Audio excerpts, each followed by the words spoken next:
রাজনীতির মধ্যে ঢুকতে চায় না কমিশন। গ্রহণযোগ্য নির্বাচনী লক্ষ্য জানালেন সিসি। তত্ত্বাবধায়ক ফেরাতে রিভিউ শুনানি 9 ফেব্রুয়ারি। জিয়াউর রহমানের 89তম জন্মবার্ষিকীতে বিএনপি নেতাকর্মীদের শ্রদ্ধা। নির্বাচন ও সংস্কার একসঙ্গে চান মির্জা ফখরুল। মতবিরোধ নয়, দ্রুত ডাকসু নির্বাচনের দাবি শিক্ষার্থীদের। প্রস্তুতি নিচ্ছে প্রশাসন। আগে গঠনতন্ত্রের সংস্কার চায় ছাত্রদল। এবং গাজায় 1.5 মাসের যুদ্ধবিরতি কার্যকর হচ্ছে আজ। আগের রাতেও ইসরায়েলি হামলায় আরও 23 ফিলিস্তিনি নিহত।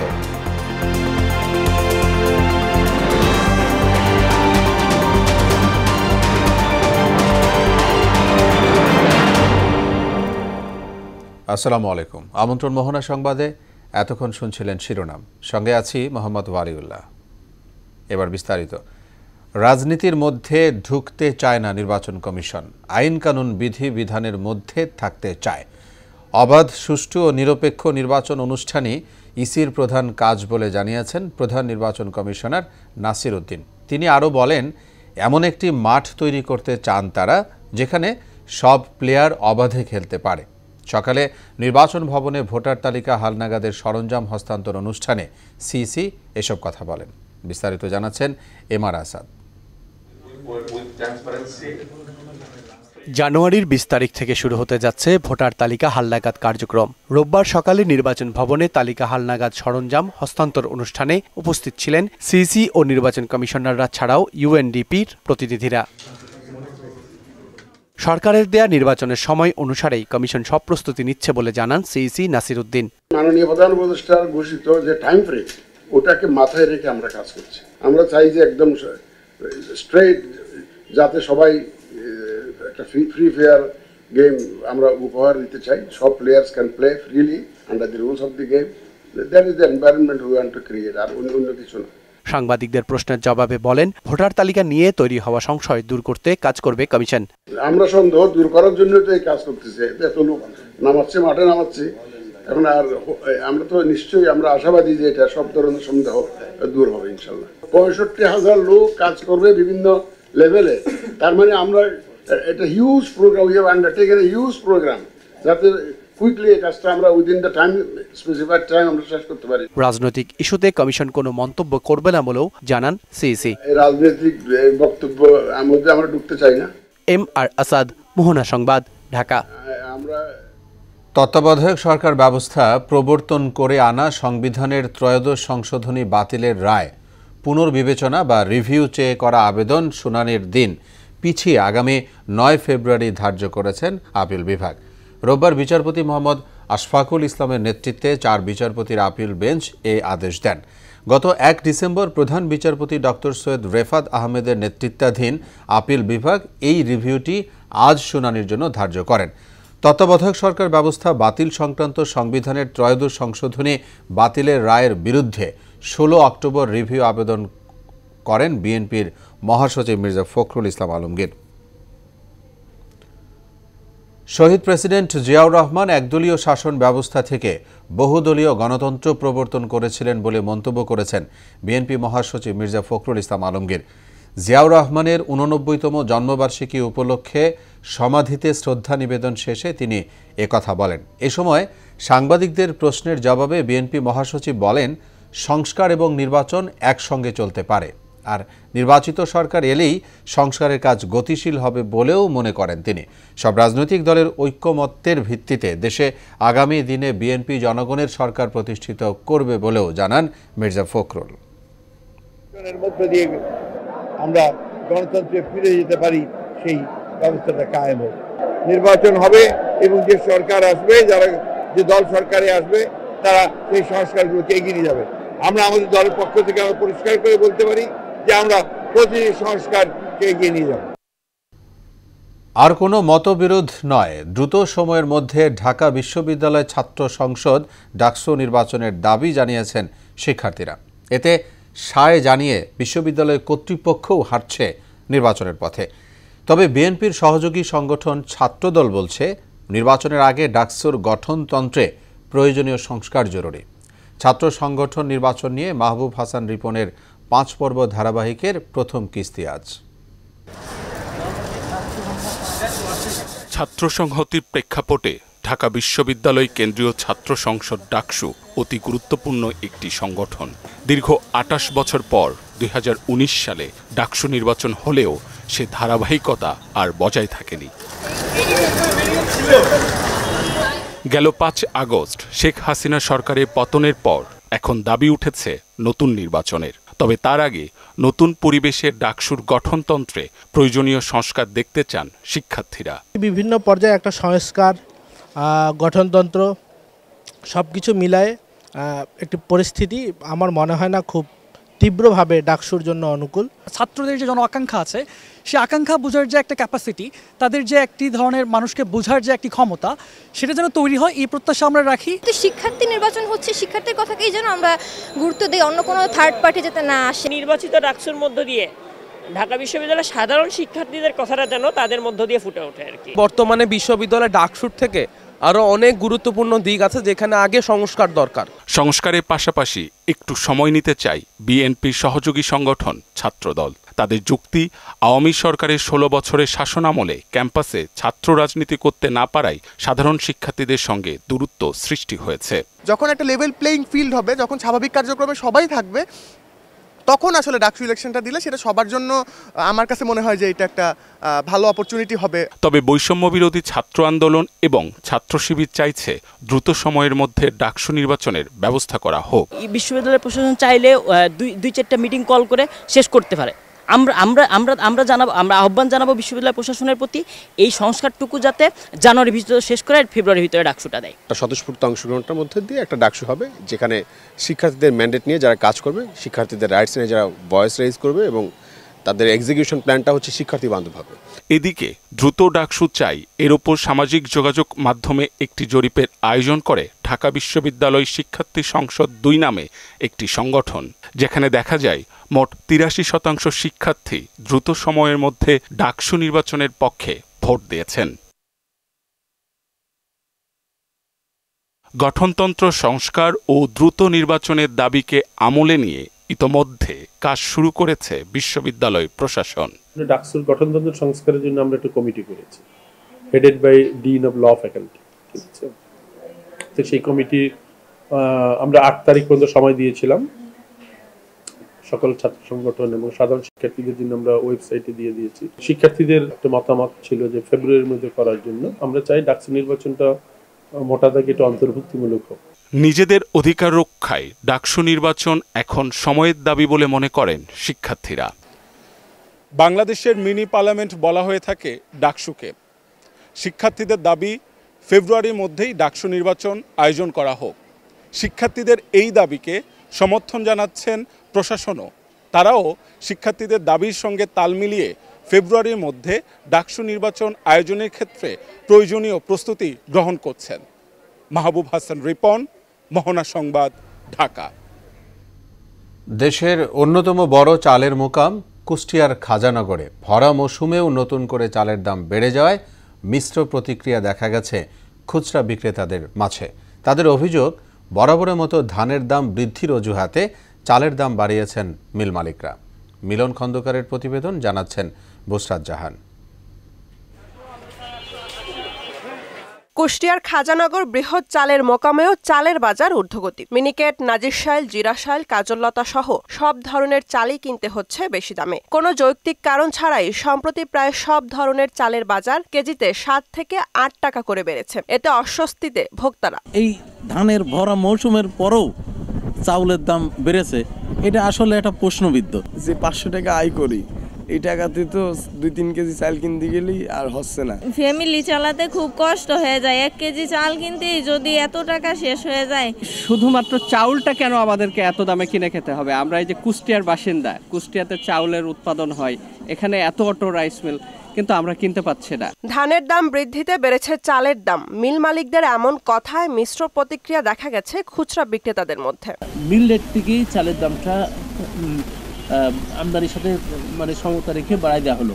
তো পরবর্তীতে এখানে বাজার নির্ধারণের মিটিং হয়েছে, এখানে মনিটরিং আসছে, তারা দেখছেন, তারা দেখে একটা বাজার এটা নীতিমালা আছে, সেই তার আলোকে আমাদের এটা ফিক্সড করে দিয়েছেন। বাজার মনিটরিং এর কাজ চলমান আছে জানিয়ে জেলা প্রশাসক বললেন, নির্বাহী ম্যাজিস্ট্রেট ও আইন শৃঙ্খলা বাহিনীর মাধ্যমে মোবাইল কোর্ট পরিচালনা করা হচ্ছে। বললেন, সিন্ডিকেটে জড়িতদের বিরুদ্ধে ব্যবস্থা নেওয়া হবে। বর্তমান যে বাজার মনিটরিং এর কার্যক্রম চলমান রয়েছে তার মধ্যে আমাদের নিয়মিত মনিটরিং করা হচ্ছে আমাদের কর্মকর্তাদের মাধ্যমে। সিন্ডিকেটের মূলে যে সমস্ত যারা জড়িত রয়েছে তাদের খুঁজে বের করার জন্য আমাদের প্রচেষ্টা অব্যাহত রয়েছে, তাদেরকে যথাযথ আইনের আওতায় আনা হবে। নিয়মিত মনিটরিং এর মাধ্যমে চালের বাজার যাতে সহনীয় রাখা হয় এমনটা প্রত্যাশা ভোক্তাদের। বুশরাত জাহান, মোহনা সংবাদ। চাঁপাইনবাবগঞ্জ জেলার শিবগঞ্জ উপজেলার চৌকা ও কিরণগঞ্জ সীমান্তের মধ্যবর্তী এলাকায় বিএসএফ ও ভারতীয় নাগরিকদের আম গাছের ডাল কাটাকে কেন্দ্র করে উত্তেজনা তৈরি হয়েছিল।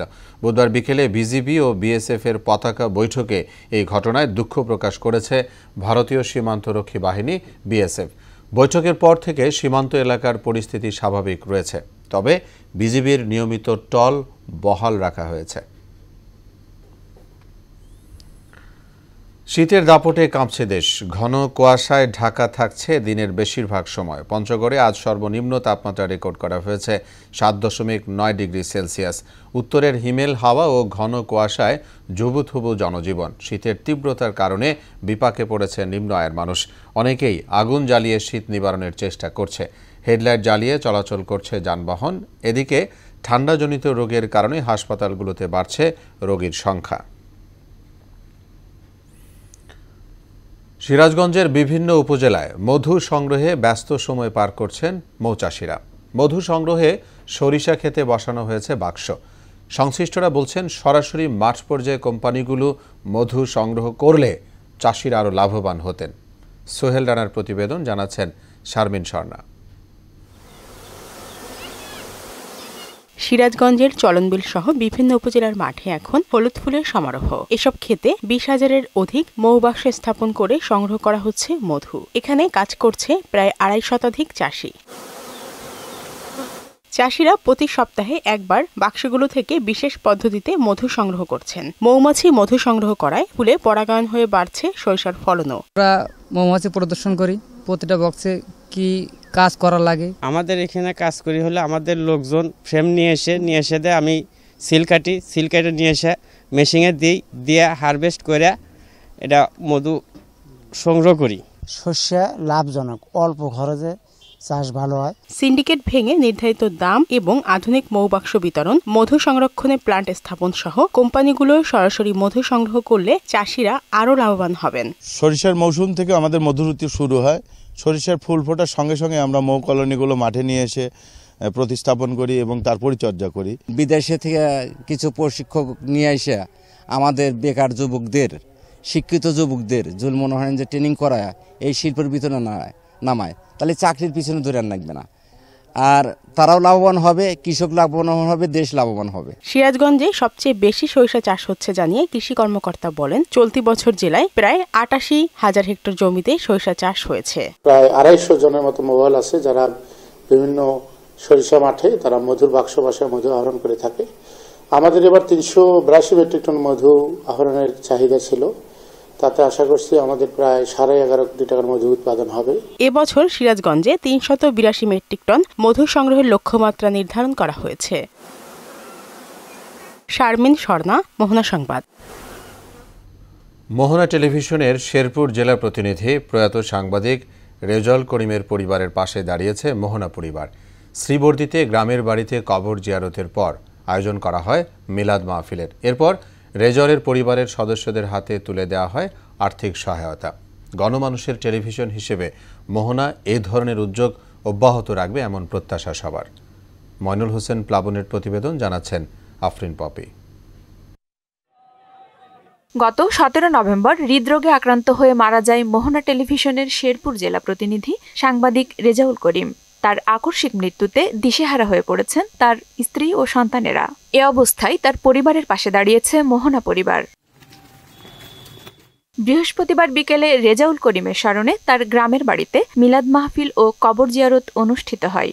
এ সময় মোহনা টেলিভিশনের ন্যাশনাল ডেস্ক ইনচার্জ ও senior news presenter Mahmud Hossain, Sherpur press ক্লাবের সাবেক সভাপতি রফিকুল ইসলাম আধার, শ্রীবর্দী প্রেস ক্লাবের সাধারণ সম্পাদক তারেক মোহাম্মদ রানা, মোহনা টেলিভিশনের ময়মনসিংহ জেলা প্রতিনিধি মফিজ উদ্দিন, জামালপুর জেলা প্রতিনিধি ওসমান হারুনি, শেরপুর জেলা প্রতিনিধি ময়নুল হোসেন প্লাবন, প্রয়াত সাংবাদিক রেজাউল করিমের জামাতা সাদ্দাম হোসেন সহ অন্যরা উপস্থিত ছিলেন। তার সাংবাদিকতার প্রায় ৩০ বছর দেখেছি আমি।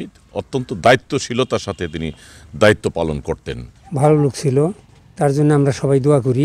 তৃণমূল সাংবাদিকতায় শেরপুর অনেক অবদান রেখেছেন। তার সাথে উনি বিভিন্ন সংবাদ পরিবেশন করেছেন।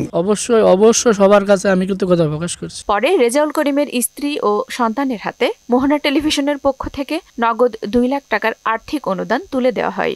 এতে কর্তৃপক্ষ ও সহকর্মীদের প্রতি কৃতজ্ঞতা প্রকাশ করেন তারা।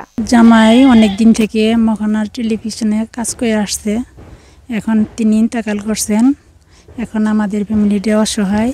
আব্বু মারা যাওয়ার পরে মোহনা টিভি আমাদের কিছু আর্থিক অনুদান দিছে, এ নিয়ে আমরা অনেক কৃতজ্ঞ।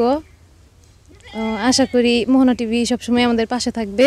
মোহনা টেলিভিশনকে জনগণের টেলিভিশন উল্লেখ করে national desk in charge Mahmud Hossain বলেন, রেজাউলের পরিবারের মতো আগামীতেও সহকর্মীদের পাশে থাকবে মোহনা পরিবার। মোহনা পরিবারের সদস্যরা যেভাবে তার পরিবারের পাশে দাঁড়িয়েছে, এটা একটা অনুকরণীয় দৃষ্টান্ত এবং ভবিষ্যতে এই ধারা অব্যাহত থাকবে এবং এই বন্ধন আরো সুদৃঢ় হবে। মোহনা টেলিভিশন পেশাদারিত্বের সাথে গণমানুষের কথা বলবে, মানুষের কল্যাণে কাজ করবে, এমন চাওয়া শেরপুরবাসীর।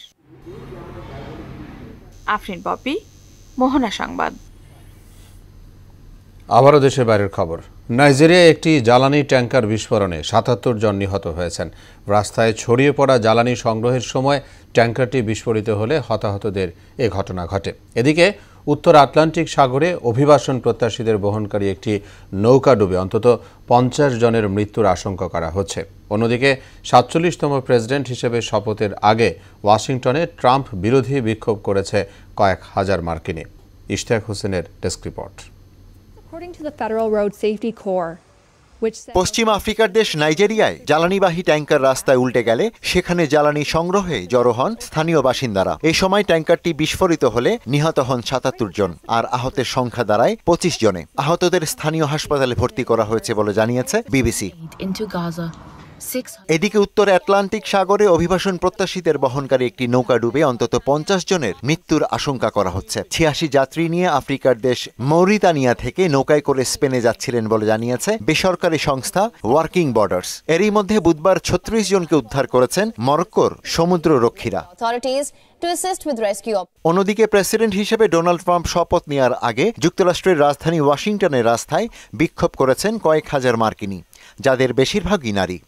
এই কর্মসূচির নাম দ্য পিপলস মার্চ, যা আগে উইমেন্স মার্চ হিসেবে পরিচিত ছিল। ইশতিয়াক হোসেন, মোহনা সংবাদ। এবারে খেলার খবর। BPL cricket.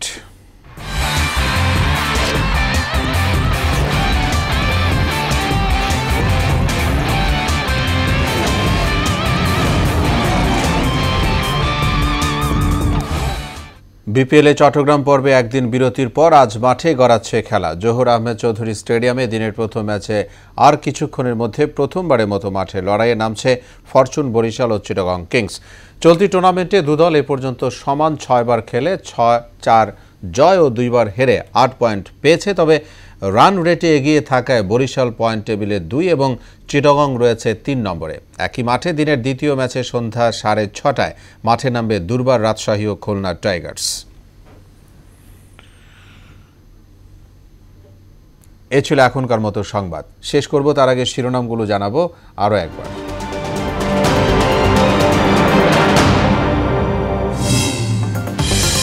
রাজনীতির মধ্যে ঢুকতে চায় না কমিশন, গ্রহণযোগ্য নির্বাচনী লক্ষ্য জানালেন সিইসি।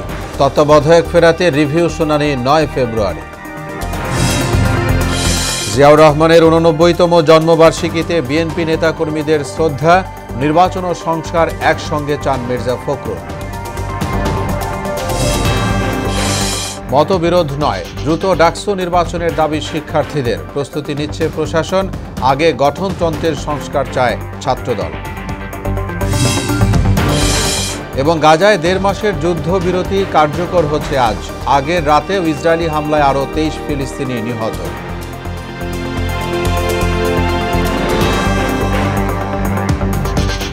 সবাইকে আবারও শুভেচ্ছা। পরবর্তী সংবাদ বিকেল 5:30। এর আগে সংবাদ এক নজরে দেখবেন বেলা 3টায়। মোহনার সবশেষ খবর জানতে ভিজিট করুন www.mohana.tv। সংবাদ দেখতে পারেন ফেসবুক ও ইউটিউবেও। এতক্ষণ সঙ্গে থাকায় ধন্যবাদ সবাইকে।